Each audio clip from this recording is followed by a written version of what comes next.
C'est parti.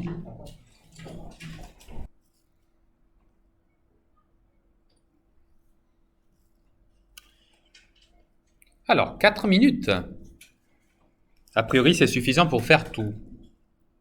Alors, c'est juste des équations, donc voilà, c'est pas quelque chose qui doit vous mettre en difficulté. Mais je vous accorde que la première, elle sort un peu du terrain qu'on avait déjà parcouru et qu'on commençait à bien connaître. Par contre, la deuxième, elle est vraiment classique, on l'a déjà faite ensemble dans d'autres sauces, mais voilà, elle est vite résolue. D'ailleurs, je vais commencer par cette deuxième. Si je lis ce texte, il est assez évident de le remettre dans le bon ordre. Et vous le savez, ça c'est toujours l'étape initiale nécessaire pour résoudre notre problème. Ensuite, je vais plutôt commencer par m'occuper du problème cosinus de alpha égale à cette même quantité. Et ensuite, je vais rappeler à la toute fin qu'alpha est finalement égal à 3x. Ça va être plus simple. C'est juste une petite manœuvre pour éviter des calculs qui sinon pourraient être assez méchants. Mais comme ça va être très facile. Donc, je vais résoudre pour alpha. Très bien. Je commence du coup par m'aider avec mon meilleur copain, le cercle trigonométrique. Étant le cosinus, je me mets sur l'axe des abscisses. Je sélectionne la quantité moins racine de 3 sur 2. On le sait, elle est très proche de moins 1. Et ensuite, je peux identifier avec aisance deux angles. 1 et 2. Je vais me les noter tous les deux pour commencer. Vous comprendrez pourquoi dans un instant. Alors, le premier, il est plutôt simple, c'est celui-là. On va avoir du 5pi sur 6. Normalement, ça devrait commencer à devenir simple, ça. Est-ce que c'est le cas pour tous? Ou est-ce qu'il y a quelqu'un qui a encore des difficultés à trouver l'angle comme ça directement? Oui, non, ça va? Et pour le deuxième, je suis à 7pi sur 6. Donc c'est encore une fois pi, c'est-à-dire l'angle que j'arrive avec les 180 degrés. Donc ça c'est pi, on est sûr.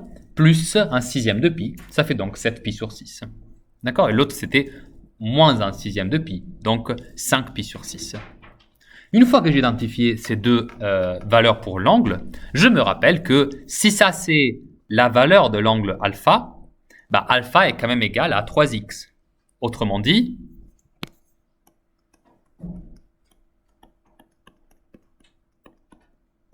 or si j'écris cela, c'est parce que j'ai un peu envie quand même de écrire que x est finalement égal à 5pi sur 18. D'accord?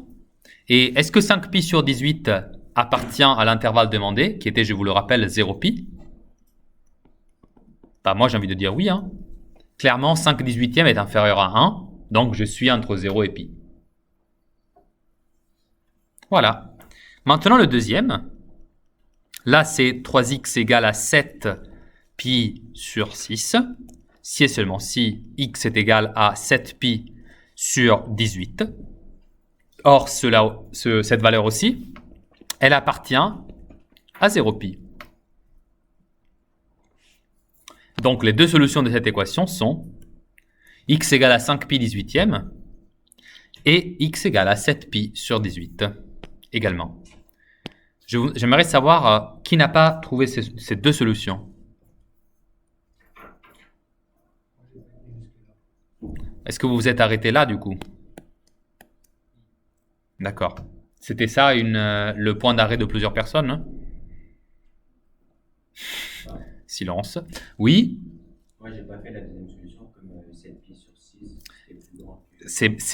Ça pouvait être effectivement une autre source d'erreur, mais tu vois, toi tu veux que ce soit x qui se trouve dans l'intervalle, pas 3x. Donc tu es obligé automatiquement de considérer les solutions de alpha sur un intervalle qui peut être bien plus grand. D'accord, ça c'est la logique derrière. D'autres personnes qui ont des questions là-dessus? Non? Pour la première, du coup, on avait une question intéressante. Quand est-ce que sinus de x est égal à cosinus de x sur le cercle moins pi, mais du coup considéré à partir de moins pi jusqu'à pi.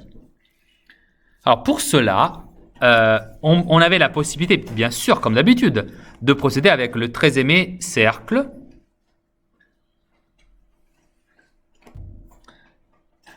Même si, on ne va pas se le cacher, c'est plutôt compliqué.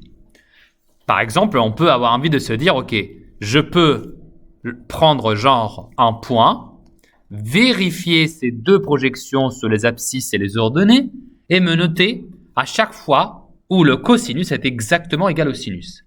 Et ça, c'est un truc que je peux faire. Bon, il va falloir que je fasse plusieurs dessins, mais je peux faire cela. Et d'ailleurs, si vous procédez ainsi, vous pouvez assez facilement vous rendre compte du fait que le seul endroit, et c'est logique, hein, où le sinus est égal au cosinus, eh bien, ces deux points, ces deux angles du coup, c'est quand vous mettez votre angle exactement dans cette position-là, parce que là, vous avez en fait que cette figure géométrique-là, c'est un carré, et donc le sinus était exactement égal au cosinus. Il faut juste trouver le bon angle. Et c'est quoi cet angle-là? C'est pas un angle. L'angle est pi sur 4. Par contre, la valeur des sinus, de sinus et de cosinus, est bien racine de 2 sur 2. Et l'autre angle que l'on trouve est celui qui était de l'autre côté. Bien sûr, de façon parfaitement symétrique. D'accord? Mais avec du coup la valeur négative, donc moins racine de 2 sur 2. Et donc cet angle-là, c'est l'angle 5pi sur 4. Attention, pour le moment, je suis juste en train d'explorer un peu. Du coup, j'ai écrit les valeurs des angles entre 0 et 2pi. Ça va être changé. Hein. On va pas l'oublier. Je vous fais également remarquer que non, je ne peux pas considérer les deux situations suivantes. Celle-là et celle-là. Parce que la valeur du sinus et du cosinus est égale, mais au signe près. Car dans cette configuration en particulier, vous voyez très bien que le cosinus est négatif, mais le sinus, il est positif. En effet, ça, c'est 3/4 pi, et le sinus de 3pi sur 4 est égal à racine de 2 sur 2, et que le cosinus est, lui, égal à la même valeur, mais avec un signe moins devant. Donc, non, ils ne sont pas égaux. Bref, ça, c'était une possible résolution, mais ici, ce n'était pas du tout la plus simple, ni celle que je vous conseille d'adopter. Ici, ce que je vous conseille de faire est plutôt d'exploiter l'autre description que nous avons fait des fonctions sinus et cosinus. Parce que si vous voulez résoudre cosinus de x égale à sinus de x, vous pouvez évidemment utiliser une approche en termes de fonction, une approche donc d'analyse, et vous dire que si vous deviez faire le même problème avec, si vous deviez résoudre la même question mais avec f de x et g de x, vous pourriez simplement tracer les deux graphiques et chercher des points d'intersection. Ou sur l'intervalle moins pi. C'est là qu'on travaille. Et alors, nous, ce qu'on va faire, c'est juste cela. Parce que c'est 1000 fois plus facile. Et surtout parce que aujourd'hui, vous avez tout à fait appris par cœur la représentation graphique de sinus et de cosinus, n'est-ce pas? Donc par exemple, je peux appeler Ayoub au tableau et me la tracer.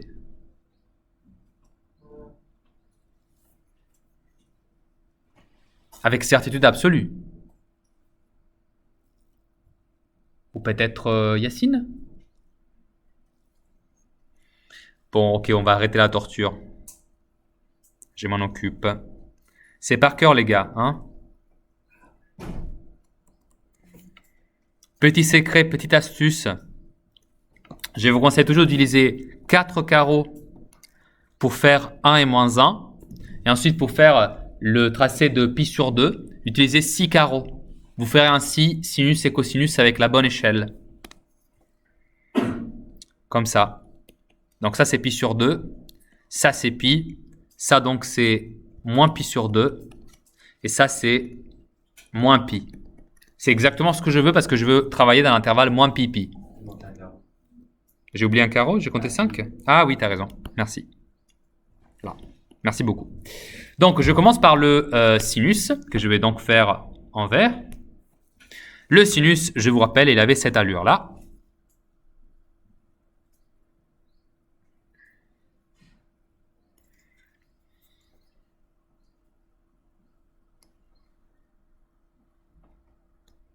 Et le cosinus, lui, il avait cette autre allure.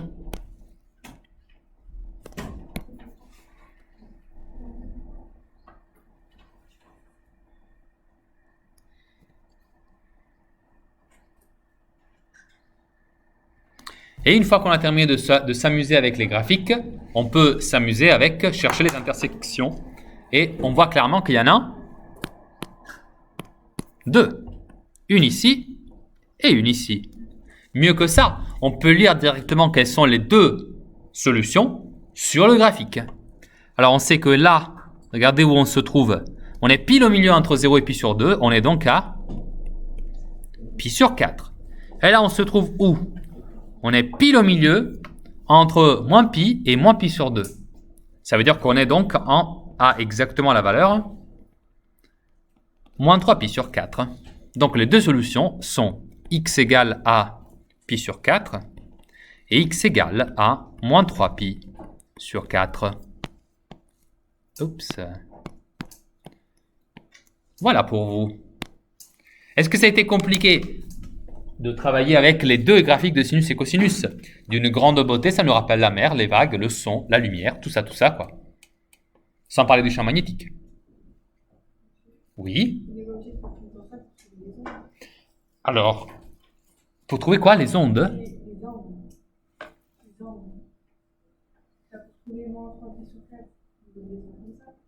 Alors, comme j'ai dit tout à l'heure, tu peux également procéder avec la technique du cercle. Si tu le sais directement, ça veut dire que tu connais par cœur un tableau. Mais ça veut dire aussi que il y a la possibilité que le tableau il est partiel. Le tableau il ne contient pas toutes les valeurs de sinus et de cosinus, parce que ces valeurs-là sont infinies. Tu vois, les valeurs de cosinus et de sinus, elles peuvent varier entre moins 1 et 1, et où il y a une infinité de petites valeurs. Si tu connais par cœur un tableau, tu sais trouver dans ce tableau, et exclusivement parmi les valeurs de ce tableau-là, qu'il y a deux solutions qui sont les deux solutions que j'ai ici listées. Mais personne ne t'assure que c'est les seules solutions. Ça t'assure que c'est seulement deux solutions qui sont possibles. Une et deux. Tu vois la différence? D'un côté, tu trouves deux solutions parmi les valeurs du tableau. C'est bien. En fait, le cercle, si on ne connaît pas faire, en gros, la personne de pouvoir le... Alors, disons que si la solution que tu avais fournie était celle-ci, point, comme cet exercice était censé être résolu, c'est-à-dire juste en donnant la solution, pour moi, il n'y a aucun problème. D'accord? En gros, tu as fait ça, mais tu l'as fait de tête. Voilà. Pour ça, il n'y a aucun problème. Ce que je veux dire, c'est juste que, comme on n'est pas tous des Cyrines, et que Cyrine, c'est une personne qui a une grande imagination et une grande mémoire en même temps, nous les mortels, on a peut-être parfois envie de passer par un système qui me permet de retrouver les solutions. Et je dois aussi t'avouer, Cyrine, que ce système-là, ça a l'avantage de se réappliquer dans d'autres situations également. D'accord? C'est une méthode, c'est pas mnémonique, justement. Oui. Est-ce que des fois on pourra avoir des 3 sinus x égale à cosinus x? Absolument oui, ça pourra arriver bientôt, aujourd'hui, des choses comme ça. D'autres questions? Oui. Pour, dans l'intervalle 0 et 2 pi, on utilise les valeurs positives en bas. En bas. Qu'est-ce que tu veux dire par en bas? Dans le cercle. Dans la partie inférieure du cercle symétrique. Forcément, oui. Tu es entre 0 et 2 pi au niveau... Alors, tu parles des valeurs de l'angle. Du coup, oui, tu es entre 0 et 2 pi, tu es forcément au positif, oui. Mais par contre, sinus et cosinus, eux, ils prennent des valeurs négatives. Hein. Alors, il y avait des exercices à faire pour aujourd'hui également, qui étaient ces 4-là. Je ne vais pas tout faire parce que je n'ai pas le temps comme d'habitude, mais est-ce que vous avez des questions particulières?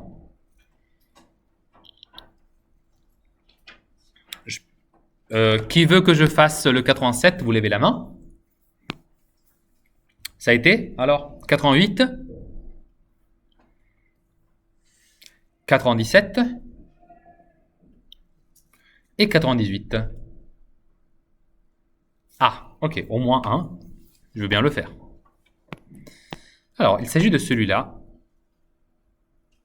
F de x égale à moins 2 cosinus de x plus la racine de 2. Et attention, il faut étudier le signe de f de x sur l'intervalle moins pi et puis sur l'intervalle 0 de pi. On est bien d'accord? Bon, on va étudier donc le signe de cette belle fonction. Alors, f de x est égal à moins 2 cosinus de x plus la racine carrée de 2. Je veux étudier son signe, je vous rappelle, très important. Donc, étudier le signe d'une fonction, ça passe par la résolution de l'inéquation f de x supérieur ou égal à 0. Et ensuite, je vais faire le tableau des signes. Je suis en train de résoudre cette inéquation sur quel intervalle? Alors, il m'a dit que d'abord, je dois faire moins pi et ensuite 0 de pi. Donc, d'abord sur moins pi. Et ensuite, je ferai la même inéquation, mais dans l'autre intervalle, 0 de pi. Alors, comment faire? Bah, c'est très simple. Je commence par écrire qu'est-ce que cela veut dire cette inéquation. Donc, moins 2 cosinus de x plus la racine carrée de 2 supérieur ou égal à 0. Et là, je vais faire quelques si et seulement si pour me simplifier un peu cette expression et isoler le cosinus de x, mon très cher pote. Donc, je vais porter racine de 2 de l'autre côté, ça fait moins racine de 2. Jusque-là, tout va très bien. Excusez-moi, j'ai mal copié le symbole d'inégalité. Voilà, comme ça, c'est mieux. Et ensuite, je vais diviser par moins 2. Mais on le sait très bien, dans toutes les inéquations, quand on divise par quelque chose de négatif, il faut...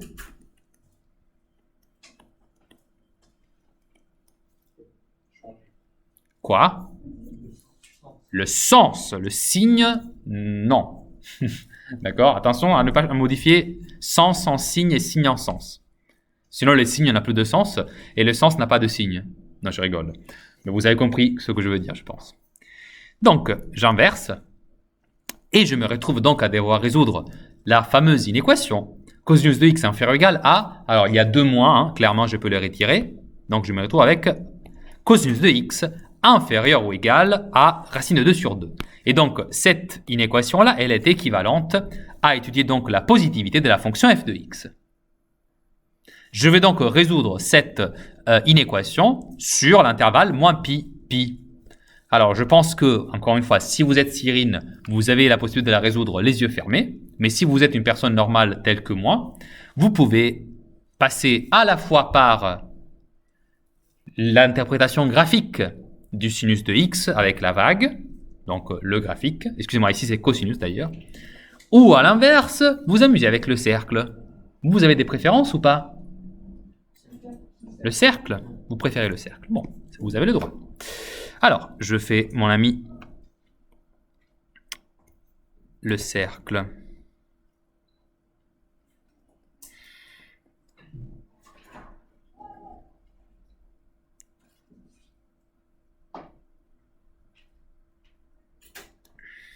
Ok.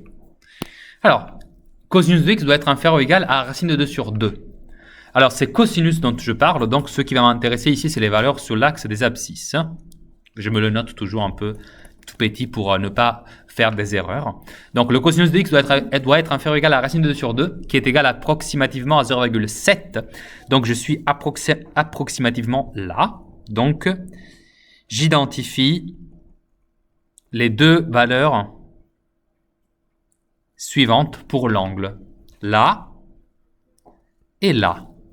Alors, comme je travaille entre moins pi et pi, donc je travaille sur cet intervalle-là, entre guillemets, ça veut dire que ça, c'est moins pi sur 4, et ça, c'est pi sur 4. Vous remarquerez sûrement la symétrie. Alors, comme cosinus de x doit être inférieur ou égal à cette valeur racine de 2 sur 2, cela équivaut à affirmer que je souhaite que le cosinus soit coincé ici.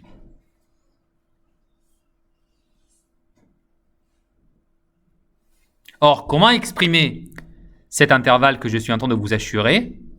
Alors attention, on ne pourra pas dire que cet intervalle, c'est l'intervalle qui va de là à là. Excusez-moi, c'est pas assez clair. Je ne peux pas dire, je disais, qu'il s'agit de cet intervalle-là dans ce sens-là. Pourquoi? Eh bien parce que je suis en train toujours de travailler entre moins pi et pi. Je ne peux pas, moi, donner comme intervalle pi sur 4, point virgule, moins pi sur 4. Je suis en train de violer le fait que les intervalles, il faut les écrire dans le bon ordre. Dans le bon ordre numérique, tout simplement. Donc ici, je dois donner plutôt une autre réponse. C'est la réponse, du coup, composée de la réunion de deux intervalles. D'un côté, l'intervalle moins pi, point virgule, moins pi sur 4, qui va donc couvrir la première moitié, qui est donc celle-là. Et ensuite, en continuant mon tour, je vais prendre l'autre moitié. Et donc réunir moins pi sur 4, qui est maintenant bien ordonné. Moins pi, il est bien inférieur à moins pi sur 4. Et le réunir avec pi sur 4, point virgule, pi, qui va donc constituer cette deuxième moitié.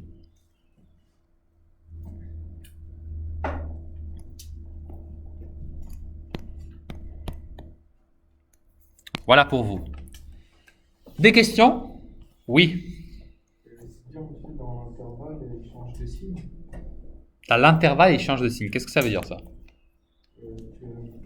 Dans l'intervalle qui n'est pas assuré, il change de signe. Si fdx est positif dans l'intervalle. Tu parles de cet intervalle-là. Du coup, qui est-ce que change de signe? La fonction, nous, on veut indiquer quand est-ce que le cosinus est inférieur ou égal à la racine de 2 sur 2. Donc, il n'y a pas de changement de signe. C'est ça qui nous intéresse. Le cosinus inférieur ou égal à la racine de 2 sur 2. Ou tu es en train de penser à f de x. Oui, c'est fdx. D'accord, ok.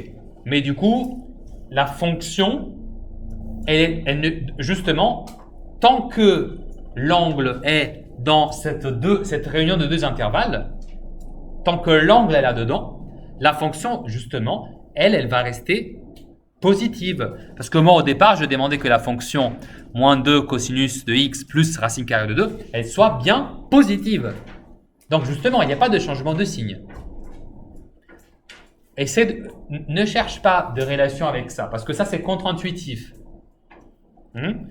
Et c'est normal que ce soit comme ça. C'est parce que si tu veux mieux le voir, comme justement une fonction, il aurait fallu passer non pas par le cercle, mais par la vision avec les fonctions, sur laquelle, vous le voyez aujourd'hui, j'insiste. Je sais que le cercle est plus simple à tracer et qu'on l'apprend par cœur plus vite, mais il faut savoir faire aussi les vaguelettes.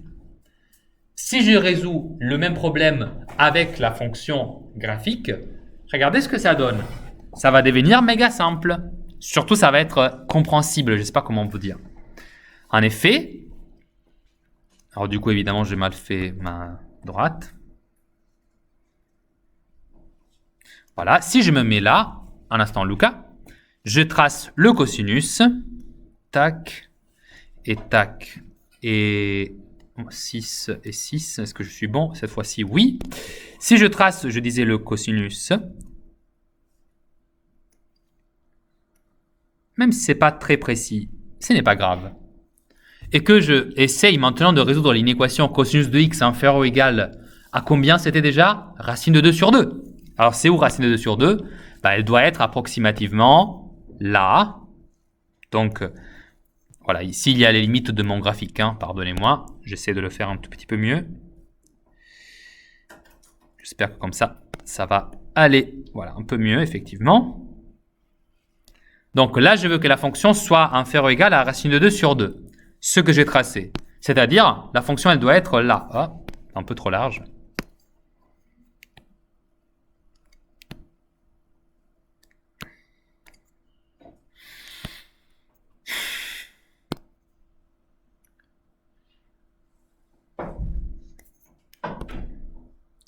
Ça va venir.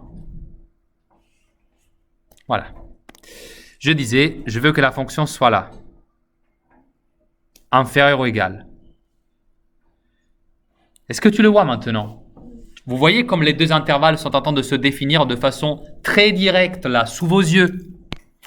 Un, il va de moins pi à moins pi sur 4. L'autre, il va de pi sur 4, désolé si ce n'est pas exactement à la moitié précis, jusqu'à pi. Là, on le voit clairement. Oui, Lucas? En contrôle, on n'a pas le temps de faire ça. Ça, c'est toi qui le dis, mon cher. Mais alors, vous-même, vous avez refait 4-5 fois le truc. Parce que je dispose de cela. Mais toi, tu disposes d'un truc extrêmement technologique qui s'appelle le crayon et la gomme. Et la gomme, ça permet de gommer les choses qui ne se sont pas passées comme prévu. Alors que moi, quand je gomme, je dois utiliser l'effaceur de traits qui me permet pas de d'effacer dans un endroit. Non, mais c'est parce que vous disposez d'une technologie hors de prix. C'est incroyable. C'est incroyable. D'accord. Voilà. Donc, ça, c'était pour expliquer l'intervalle. Je vous rappelle que suite à cela, je dois aussi résoudre la même inéquation, mais sur l'intervalle 0,2pi. Alors, comme vous avez compris que peut-être ça va être pratique de le faire avec le graphique de cosinus de x, cette fois-ci, je vous le fais directement. Si je fais du coup le graphique de cosinus de x, cette fois-ci sur l'intervalle 0,2pi, qu'est-ce que ça va me donner? Eh bien, ça va faire la chose suivante. Tu vois, je dois refaire le même trait 1001 fois.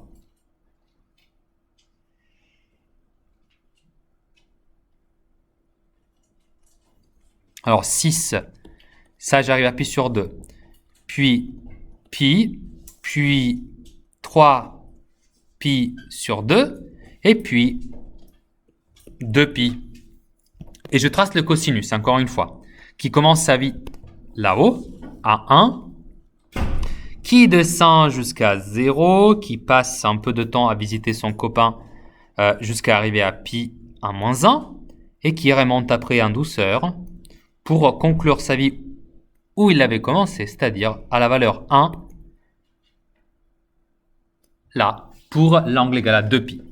Et maintenant, qu'est-ce que je veux? Eh bien, je vous le rappelle, hein, je veux toujours que mon cosinus soit inférieur ou égal à racine de 2 sur 2. Racine de 2 sur 2, c'est toujours la valeur qui se trouve ici approximativement. Et donc, on va trouver que la fonction, elle est inférieure ou égale à racine de 2 sur 2 dans cet intervalle-là. Autrement dit, j'ai trouvé l'intervalle pi sur 4. Et ça, j'espère que vous le voyez. Vous vous rappelez, quelqu'un se rappelle de combien ça vaut ça? C'est combien? C'est pas pi sur 4. Hein? C'est combien de fois pi sur 4? 7. 7 pi sur 4. D'accord? Et donc, je vais le marquer. Hein. X appartenant à pi sur 4, point virgule, 7 pi sur 4. Youpi. Voilà pour vous. Ah. Alors, facile, faisable ou pas? Hichem? Est-ce que vous avez fait ces exercices ce week-end? Bon. Alors, si vous ne voulez pas, enfin, c'est pas que vous voulez pas, mais si vous considérez que c'est suffisant pour les exercices que j'ai fait jusqu'ici, moi je passe au cours parce qu'aujourd'hui je dois vous apprendre quelque chose de très important. Très très très important. Et aussi plutôt intéressant, on va pas se le cacher non plus. On va pas se priver des choses intéressantes. Hein. Donc, vous prenez donc le cahier court et vous allez écrire enfin.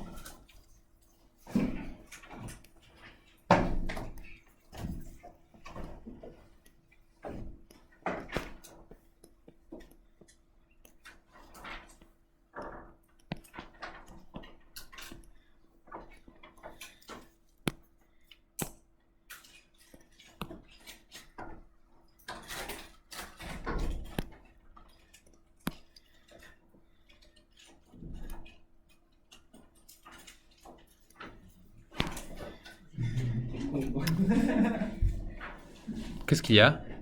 Dérivé sinus et cosinus. Qu'est-ce que j'ai fait de mal? Non?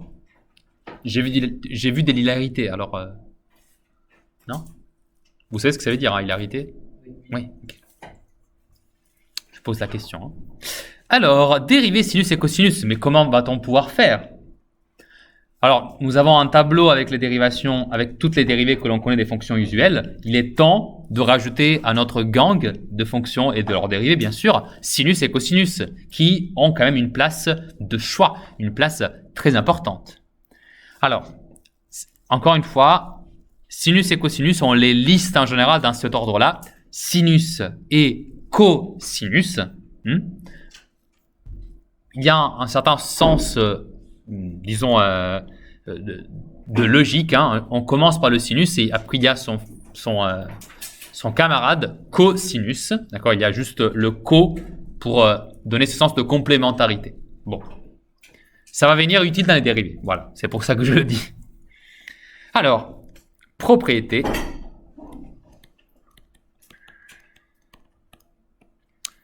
Donc, soit sinus de x et cosinus de x, définis donc comme deux fonctions, hein, bien sûr, définis sur R tout entier. Donc là, je suis bien sorti de 0pi, de 0,2pi, de moins pi, voilà, là c'est sur R. Je vois les fonctions sinus et cosinus définies partout. Et donc, ça veut dire que c'est des fonctions, je vous rappelle, périodiques, qui répètent cette oscillation à l'infini. Alors,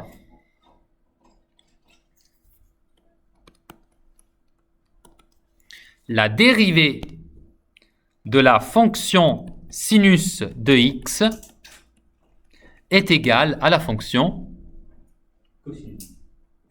Alors, il n'y avait pas trop de possibilités non plus, hein, mais j'essaie de vous faire remarquer le fait qu'on suit l'ordre. Sinus, c'est le premier, sa dérivée, c'est le numéro 2, le cosinus. Bon. En même temps, la dérivée de cosinus de x sera du coup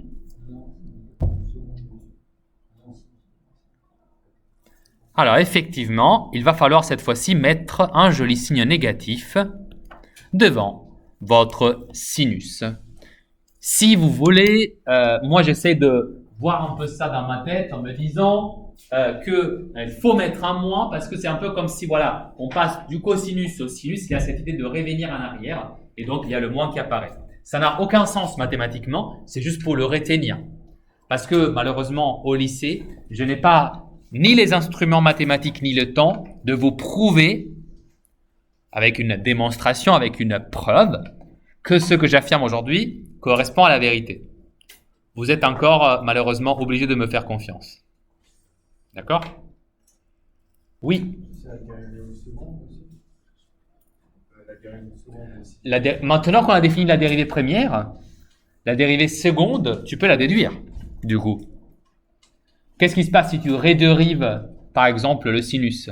Tu fais sinus, dérivée première, ça fait cosinus, et du coup la dérivée seconde de sinus, c'est...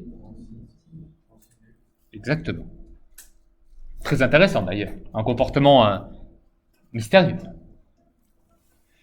Et d'ailleurs, tu peux le redériver. Monsieur. Tu peux dériver encore une fois un instant. Et du coup, la dérivée troisième de sinus, c'est moins cosinus. Et du coup, la dérivée quatrième de sinus, c'est Sinus. sinus. Ça revient lui-même à un moment donné. C'est marrant. C'est une dérivée cyclique. Vous voyez? Tac, tac, tac. Et à un moment donné, ça revient à sinus. C'est fort agréable. C'est stylé. Allez, admettez-le. Waouh. Vous avez une énergie là où vous pétillez, truc de ouf. Hein. Mieux que du champagne. Est-ce que vous avez des questions ou je peux passer aux exemples, exercices, tout ça, tout ça? Maintenant, un peu d'exercices et d'exemples. Exemple. Dérivée.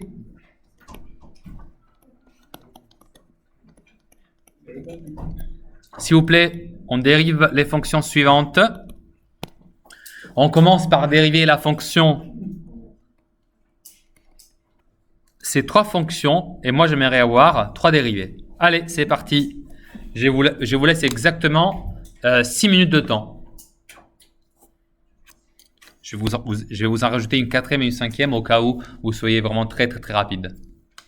Je vous conseille ensuite de comparer avec vos voisins, avec vos camarades. D'accord ?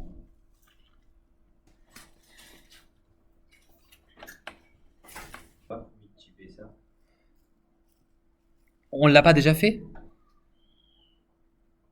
Je veux dire, une fois qu'on a défini les dérivés de sinus et de cosinus, on a aussi défini leur primitive, tu vois. C'est dur. Bien sûr. Donc, en général, il n'y aura jamais un exercice trouve la primitive d'un tel objet méchant. Mais il pourrait y avoir un exercice du type démontre que la fonction telle de telle est bien une primitive de la fonction telle de telle. Ça, c'est déjà plus faisable. Ok. Est-ce que vous avez terminé au moins les 3 premières dérivées ou pas? C'est vrai? Ça a été? Bon, ça on va le découvrir maintenant. Donc, dérivons maintenant ces belles fonctions. Commençons par donc 1 sur sinus de x. 1 sur sinus de x. Alors, vous avez au moins 2 façons de voir cette dérivée. Soit vous la voyez comme la dérivée d'une fraction entre 2 fonctions, soit vous la voyez comme la dérivée de la puissance de sinus de x, donc puissance moins 1. Alors moi, je vous conseille cette fois-ci de ne pas trop vous compliquer la vie et surtout, je pense que vous avez aussi choisi avec une large majorité de voir juste ça comme un rapport entre 2 fonctions. Donc, je m'y adapte. On va donc écrire un grand dénominateur avec le sinus de x au carré et ensuite au numérateur. J'aurai du coup la dérivée du numérateur qui est 0 fois le sinus moins la dérivée de sinus de x qui est donc égale à cosinus multiplié fois le numérateur non dérivé. Autrement dit, cosinus, fois 1. Ce qui reste donc à la fin est moins cosinus x divisé par sinus de x au carré. Combien avez trouvé cela? Vous levez la main s'il vous plaît maintenant. Non, la quasi-totalité. On a ensuite le cosinus de x au carré. Encore une fois, vous avez 2 approches différentes de ce même problème. Le premier étant de voir le cosinus à une certaine puissance, et donc à la voir comme une fonction composée de cosinus composée avec la fonction carré, ou sinon, évidemment, vous pouvez aussi voir ça comme le produit de cosinus fois lui-même, et donc d'appliquer la règle de dérivation d'un produit. Moi, je vais choisir cette fois-ci la première hypothèse, par contre, parce que je pense que c'est celle qui a été le plus choisie. Si je vois ça comme une fonction composée, ça veut dire que la dérivée, ça va être comme la dérivée de la fonction carré, donc 2 fois x, où x est l'argument. Mais l'argument, du coup, c'est cosinus de x. Et ensuite, je multiplie fois la dérivée du dit argument, qui est donc égale à moins sinus de x. Morale de l'histoire, toute la dérivée de cosinus au carré de x est égale à moins 2 sinus de x, cosinus de x, ou cosinus sinus, c'est pareil évidemment. Qui n'avait pas trouvé... excusez-moi. Ceux qui avaient trouvé ça, vous levez la main, encore une fois. Quelque chose qui n'allait pas? Ayoub, Lola, go. Calcul, hein? On arrive à la 3e, c'est sinus fois cosinus. Ah tiens, c'est marrant. Alors, sinus, cosinus, on n'a pas trop le choix là. On va vraiment faire confiance à la règle de dérivation d'un produit. Donc, on va faire la dérivée de la première fonction. Donc, ça fait cosinus de x fois la deuxième fonction non dérivée, donc cosinus de x, ce qui va faire évidemment cosinus au carré de x. Je me le prépare pour la deuxième fois. Et d'ailleurs, je vous apprends que cosinus au carré de x, ça peut aussi s'écrire comme ça, avec le 2 juste après le cosinus. C'est la même chose que cosinus de x au carré, hein, c'est pareil. Mais pardon, je m'éloigne. Plus, et bien là, du coup, je dois mettre la dérivée de la deuxième fonction, donc de cosinus, qui fait donc moins sinus de x, fois la première fonction non dérivée, donc sinus de x encore une fois. Et tout cela, évidemment, ça fait du coup cosinus au carré de x, que j'avais déjà écrit, moins sinus au carré de x. Vous l'avez juste là. C'est bien, non? Qui avait trouvé cela? Vous levez la main, s'il vous plaît, encore une fois. Le jeu ne s'arrête jamais. Oui. Cyrine convaincue? Une question, Ryan? Non. Voilà. On arrive à la quatrième, sinus sur cosinus. Et mais d'ailleurs, sinus sur cosinus, c'est pas un truc connu, genre? Ah, alors vous le savez. Sinus de x sur cosinus de x, qui est d'ailleurs égal à la tangente de x, c'est comme ça qu'on l'appelle, eh bien, si vous la dérivez, ça vous fait, encore une fois, règle de dérivation d'un rapport. Vous avez la dérivée de sinus, qui est donc égale à cosinus, fois le cosinus, donc le dénominateur non dérivé, moins la dérivée de cosinus, qui est donc égale à moins sinus, fois sinus, donc le numérateur non dérivé, diviser le tout par le cosinus au carré de x. Et là, préparez-vous à la magie, cosinus au carré de x plus sinus au carré de x au numérateur, divisé par cosinus au carré de x. Et là, est-ce qu'on ne peut pas faire une simplification quelque part? Quelle était la règle fondamentale de la trigonométrie? 1 plus 1. Alors, soit tu le vois comme ça, mais la règle, vous n'avez pas répondu à la question, quelle est la règle, la propriété fondamentale de la trigonométrie? Hichem, par exemple, elle est marquée dans ton cahier court. Quoi? Le cahier court. Essaye de la voir. Cette propriété, c'est toute la propriété. Toujours pour tout x appartenant à R. Et donc ici au numérateur, vous pouvez écrire 1, tout simplement. Grâce au fait que tout ce gros bloc de trucs, il n'est égal à rien d'autre que lui, le seul, l'unique, c'est 1. C'est pour ça que c'est unique. C'est 1. Quand vous devez expliquer une blague, ça veut dire qu'elle ne marche pas très bien. Ok.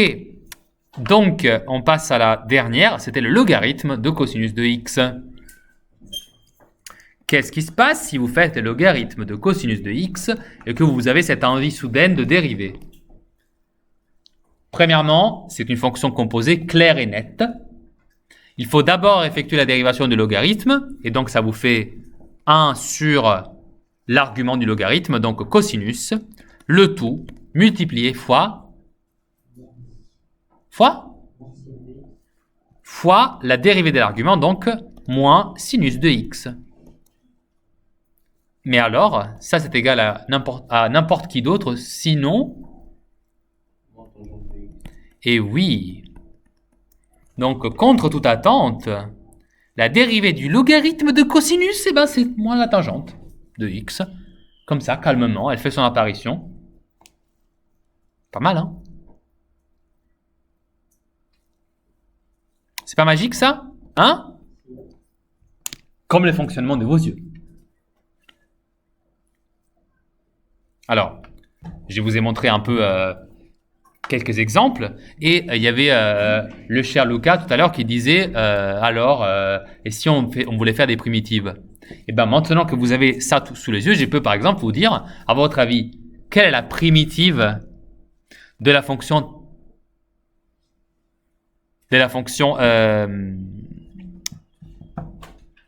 attendez un instant, sinon c'est trop facile. Quelle est la primitive? Vous avez cet exercice-là, tout marqué, etc. etc. Hein? Bon. Alors, quelle est la primitive de la fonction sinus x fois cosinus de x? Celle-là.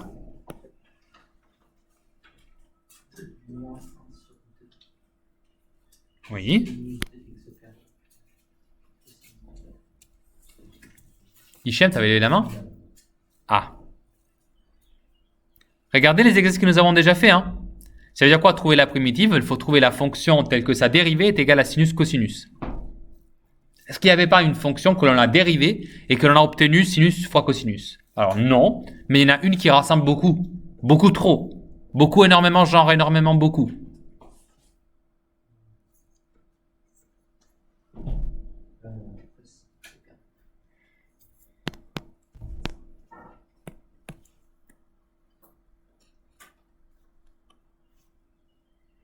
Alors, si vous prenez le cosinus de x au carré et que vous le dérivez, ça fait moins 2 sinus cosinus. Autrement dit, cosinus au carré de x, le tout dérivé, est égal à moins 2 sinus x cosinus x. Ce qui veut dire aussi que cosinus au carré de x dérivé, le tout divisé par moins 2, est égal à sinus de x cosinus de x. Mais vous le savez très bien, les constantes multiplicatives ne changent pas la valeur d'une dérivée. Autrement dit, je peux écrire que si je mets le moins 2 du dénominateur dans la parenthèse de la dérivation, je n'ai pas changé quoi que ce soit. Excusez-moi, ça c'est pas moins 2, du coup c'est juste 2, parce que le moins je l'ai mis devant. Et ben voilà. Je vous présente un excellent exemple d'une primitive de sinus de x cosinus de x dans la fonction moins cosinus au carré de x divisé par 2. Ça, c'est une primitive de ça.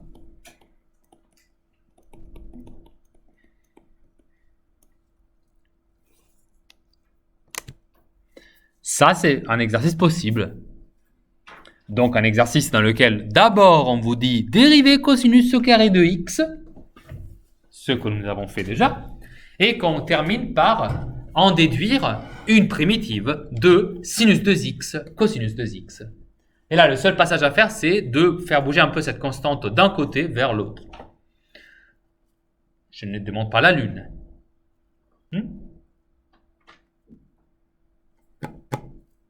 Bon. Alors, la raison pour laquelle donc on a commencé à parler de dérivation, c'est parce que maintenant, il est temps de commencer à étudier des fonctions trigonométriques composées, donc un peu plus compliquées que juste sinus et cosinus, et que donc on a besoin de l'instrument le plus puissant que l'on connaisse, c'est-à-dire la dérivation, pour effectuer ce type de travail. Alors, comme je viens de vous l'introduire à cette fameuse dérivation des fonctions trigonométriques, je vais quand même encore vous proposer quelques exercices là-dessus. Mais voilà, ça va quand même jouer un rôle important dans la suite du chapitre.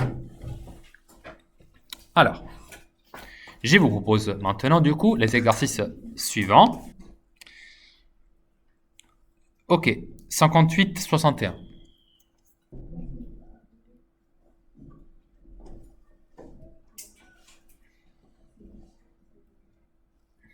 Alors ici, il demande de calculer les expressions de f' de x et de g' de x en fonction de x.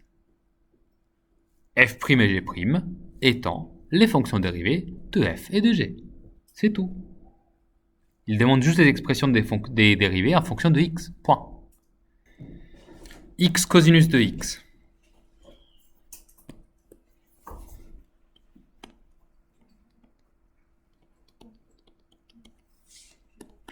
Ça fait cosinus de x plus x fois moins sinus de x égale cosinus de x moins x sinus de x. X sinus de x dérivé égale sinus de x plus x fois cosinus de x. Est-ce qu'il y a quelqu'un qui a des questions sur ces deux-là?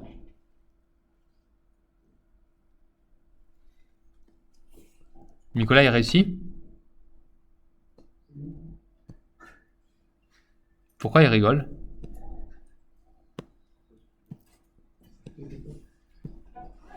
Des camarades très loyaux, tu as. Tu es sûr que tu n'as pas de questions?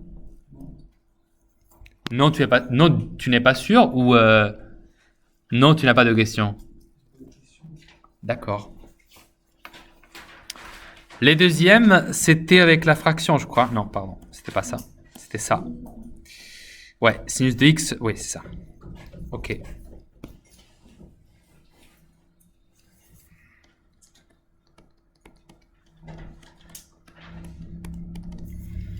Dérivée du premier, numérateur, donc cosinus de x, fois le dénominateur non dérivé, moins la dérivée du dénominateur,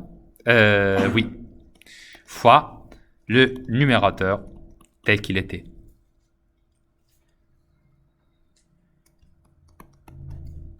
Donc, résultat final, x cosinus de x moins sinus.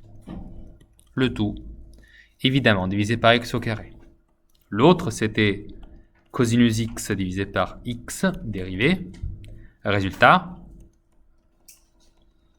dérivée du numérateur fois dénominateur, moins la dérivée du dénominateur fois le numérateur tel qu'il est.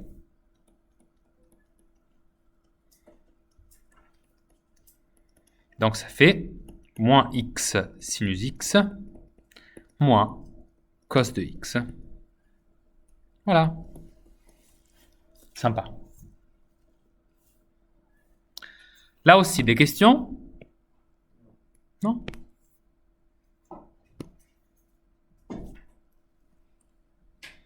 Ensuite, cosinus de x plus 2 et sinus de 7 moins x.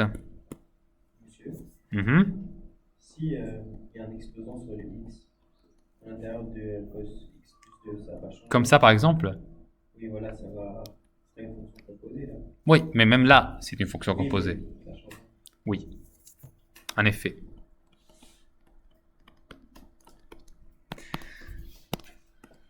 Alors, celle-là, je vais la dériver.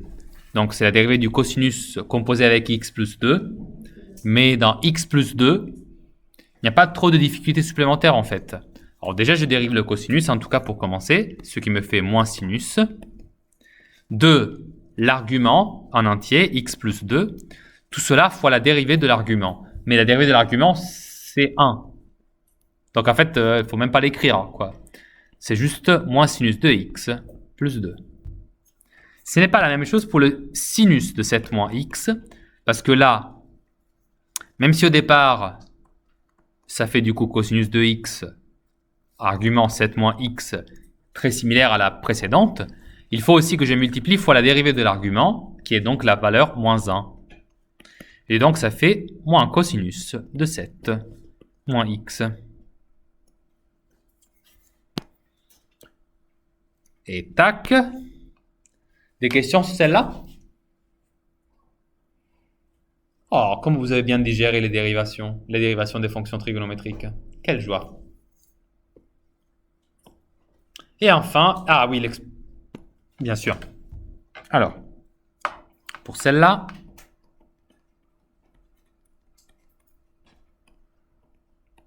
dérivation de l'exponentielle fois la même fonction non dérivée, plus l'exponentielle non dérivée fois la dérivée du cosinus cette fois-ci.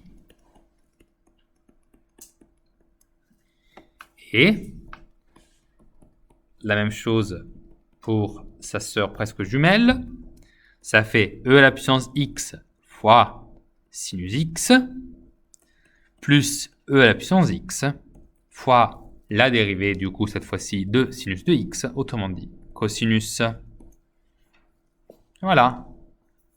Je vais vous faire un passage supplémentaire quand même.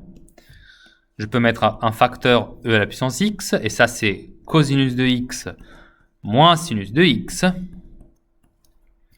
Et là, e à la puissance x qui multipliera sinus de x plus cosinus de x. Oh. Voilà, donc pour vous, des questions, dernière fois. C'était beaucoup de dérivés, mais c'était pas dur. Hein, pas du tout, je dirais même. Hein, c'était facile, non? Hichem, ça va? Cerveau allumé à quel pourcentage?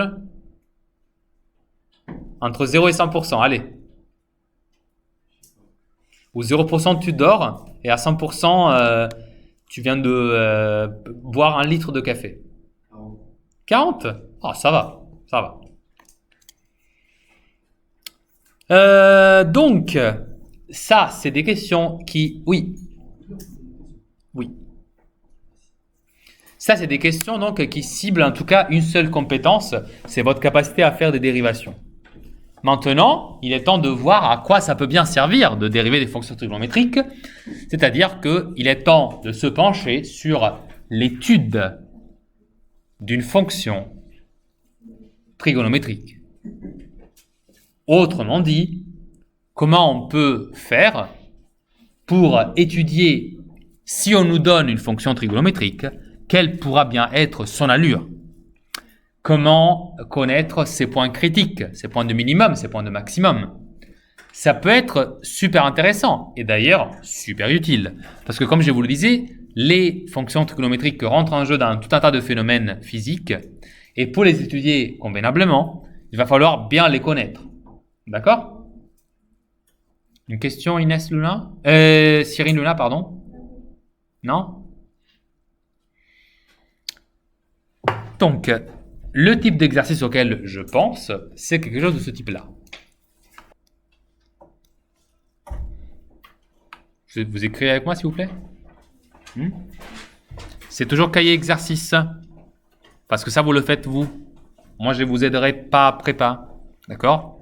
Mais quand même, ce sera à vous de le faire. D'accord?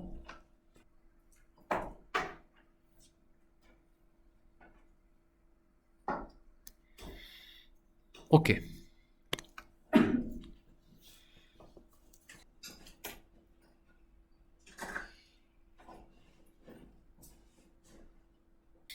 Juste pour qu'on soit tous d'accord.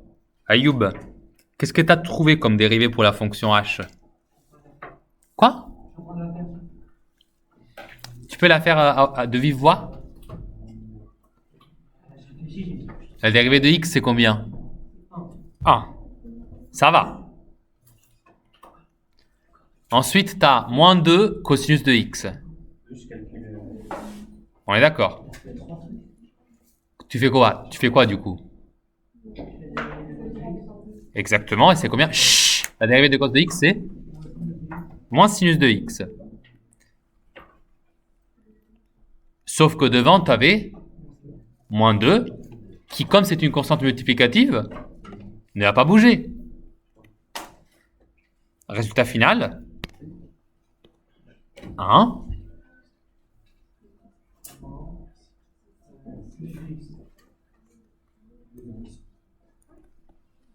Voilà. Mais du coup, juste pour être d'accord sur la dérivée, après tu expliques les termes. Est-ce que vous êtes d'accord sur cette dérivée-là? Est-ce qu'il y a quelqu'un qui n'a pas trouvé cette dérivée-là? Est-ce qu'il y a quelqu'un qui n'a pas trouvé cette dérivée-là? Je dois le savoir. Bon. Une fois que vous avez celle-là, vous attaquez la résolution de l'inéquation. C'est-à-dire, ça, supérieur ou égal à 0. Et ça, vous savez faire. C'est ce qu'on a travaillé en début d'heure. Et on veut la résoudre, du coup, là. Alors maintenant, Cyril, tu peux recommencer l'explication. Il n'y a aucun problème à collaborer. Mais juste pas en même temps que j'explique un truc.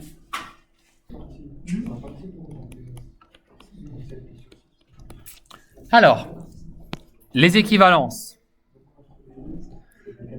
À quoi est équivalent de dire que la dérivée est positive ou égale à 0? À quoi est équivalent de dire que la dérivée première doit être supérieure ou égale à 0? C'est équivalent à dire que 1 plus 2 sinus doit être supérieur ou égal à 0. Ce qui est encore équivalent à dire que 2 sinus doit être supérieur ou égal à moins 1. Ce qui est encore équivalent à affirmer que le sinus de x doit être supérieur ou égal à moins 1 sur 2. Une fois que vous avez établi que les deux choses roses sont équivalentes, et elles le sont, on peut dire donc que la solution de cette inéquation-là, celle-là, va me dire où, en gros, où h' est positive. D'accord? Et là, ne vous confondez pas, je parle de h et de rien d'autre. D'accord? Bon. Maintenant, essayons de résoudre l'inéquation sinus de x supérieur ou égal à moins 1 demi. Où est-ce que je veux le résoudre? 0,2 pi.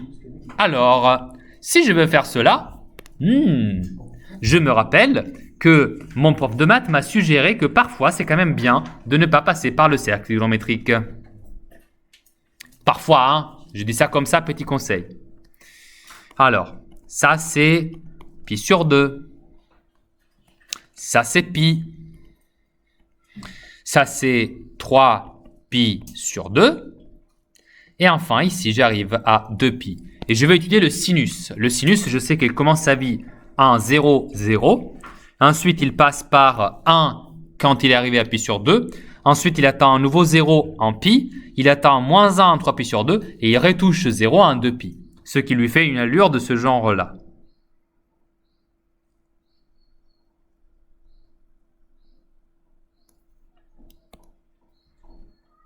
Je dois changer cet effaceur.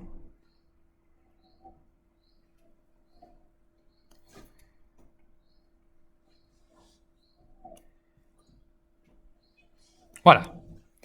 Et moi, je veux savoir quoi? Je veux résoudre, je vous le rappelle, sinus de x supérieur ou égal à moins 1 demi. C'était bien ça ou pas? Oui. Ok. Si c'est ça mon but, je dois quand même marquer quelque part où est la valeur moins 1 demi. Alors, moins 1 demi, si ça c'est moins 1 demi doit être là. Et du coup, ça va me donner ça.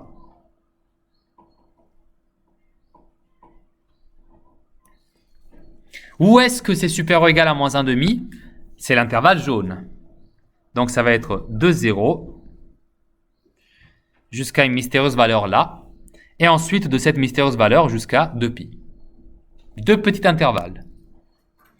Autrement dit, ça m'intéresse de savoir qui est donc cette valeur-là, qui est un peu plus grand que pi, mais un peu plus petite que 5pi sur 4. Et quelle est cette valeur qui se trouve ici? En gros, c'est la dernière valeur intéressante avant 2pi. Eh bien, ça, vous pouvez le déduire assez facilement grâce à leur position qui est inéquivocable. Celle-là, ce sera 7pi sur 6. Et l'autre, ce sera donc 11pi sur 6. Ce sont donc les deux intervalles 0,7pi sur 6 réunis avec 11pi sur 6, 2pi. Donc, comme ce sont les intervalles qui résolvent cette inéquation sur 0,2pi, je suis en train d'affirmer que h' est positive là où il y a cet intervalle, quoi. C'est aussi simple que ça. Donc, c'est le moment de tracer mon tableau des variations. Et alors? Non, aucun. Donc, 0, 2pi. On va marquer les intervalles que nous avons trouvés. Ça, c'est 7pi sur 6. Ça, c'est 11pi sur 6. Et donc, nous avons là où c'est positif, là où c'est négatif, et ensuite là où c'est encore positif. Autrement dit, la fonction h, elle est croissante, décroissante, et puis croissante. Est-ce vrai ou pas? Oui. On va le contrôler. Par exemple, on peut s'amuser à calculer h de 0, h de 7pi sur 6, h de 11pi sur 6. D'accord? Alors, pour une question de temps, j'ai pas trop le temps de tout faire malheureusement, mais je voulais vous montrer à quoi cela va ressembler. Et du coup, je voulais prendre le temps de vous le montrer comme cela. Je vais sur le graphique. Je contrôle que ce soit déjà fait un radian. Voilà, oui, très bien, comme ça, parfait. Et donc, la fonction à l'origine, c'était x moins 2 cosinus de x. Donc là, je vais marquer x moins 2 fois le cosinus de x. Tac, draw. Alors, maintenant, essayons de voir si c'est cohérent ou pas, en sachant que moi ce qui m'intéresse, c'est de l'étudier entre 0 et 2pi. Pensez à ça avant de regarder ça et de vous poser des questions. Entre 0 et 2pi, ça veut dire quoi? Alors, je vais sur VWindow, c'est-à-dire la fenêtre de vision, et je vais lui dire que je veux que le x minimal, ce soit à 0, donc entre 0, et 2pi, c'est 2 fois 3,14, donc ça fait 6,28. On peut pas mettre 2 pi directement. Et, évidemment, aussi on peut, bien sûr. 2 pi, il est là, merci. Bien sûr, je vais oublier que parfois sur la calculatrice, il y a des valeurs comme ça qui sont mémorisées. Très bien. Voilà. On va regarder. Alors, il nous l'a un peu coupé malheureusement sous les Y du coup. Attendez, du coup, je vais le remettre mieux. Alors, je vais lui dire Y maximal. On arrive à 2pi, donc ça va être autour de... Ouais.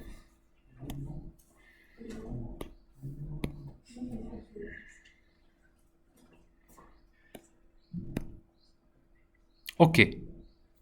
Un peu mieux. Alors, ici, vous pouvez clairement le voir, je pense. Vous avez une première partie où la fonction, elle est croissante, puis décroissante, et puis une toute dernière partie où elle est croissante. Vous le voyez maintenant? Oui. Encore une fois, à quoi me sert la calculatrice? Exclusivement à confirmer que j'ai bien effectué les calculs et que je trouve un résultat cohérent. Ok. Alors, j'ai une mauvaise nouvelle. Je dois m'absenter jeudi prochain. Qui arrive là? Après-demain. D'accord? Je ne suis malheureusement pas là. Désolé.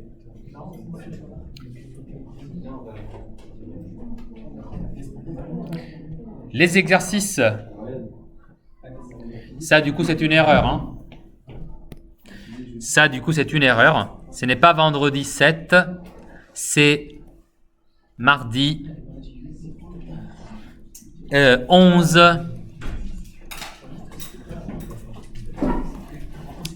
Ensuite, je vous laisse les exercices 51 et 54 qui sont super importants.